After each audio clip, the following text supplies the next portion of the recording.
నెల్లూరులో గోవిందనామాల పేరడి వివాదంపై భానుప్రకాష్ రెడ్డి ఘాటుగా స్పందించారు.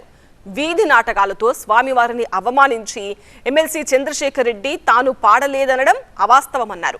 హిందూ మతాన్ని అపహాస్యం చేసిన ఈ ఘటనపై క్రిమినల్ ఫిర్యాదు చేశామని, అలిపిరి పాదాల వద్దే బహిరంగ క్షమాపణ చెప్పాలని డిమాండ్ చేశారు. కలియుగ ప్రత్యక్ష దైవం, కోట్లాది మంది హిందువులకు ఆరాధ్య దైవమైనటువంటి వెంకటేశ్వర స్వామిని నెల్లూరు నడిబొడ్డులో విఆర్ కాలేజ్ సెంటర్లో వీధి నాటకాలు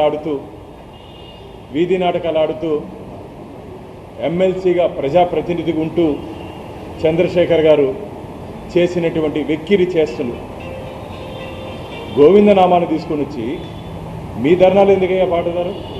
ఒళ్ళు జాగ్రత్తగా పెట్టుకో, నోరుంది కదా అని చెప్పి పక్కన వాళ్ళ దగ్గర పాడించి, మాకున్నటువంటి అనుమానం అసలు పాడించిన వాడు చంద్రశేఖర్ అయితే పాడింది క్రిస్టియన్ అని చెప్తున్నారు. దాని మీద కూడా నేను ఎస్బీ ద్వారా వివరాలు తీసుకుంటున్నాను. వాళ్ళ మీద కూడా క్రిమినల్ కేసులు ఇస్తున్నాను. నేను స్వామివారి అలిపిరి దగ్గరకు వచ్చి బహిరంగ క్షమాపణ చెప్పాలి చంద్రశేఖర్ గారు. ఇది ఒక ఫ్యాషన్ అయిపోయింది. స్వామిని అడ్డం పెట్టుకొని, దేవుణ్ణి అడ్డం పెట్టుకొని హిందూ మత విశ్వాసాల్ని కించపరిచే విధంగా, బాధపడే విధంగా, గాయపడే విధంగా డ్రామాలు ఆడతారు మీరు వీధి నాటకాలు.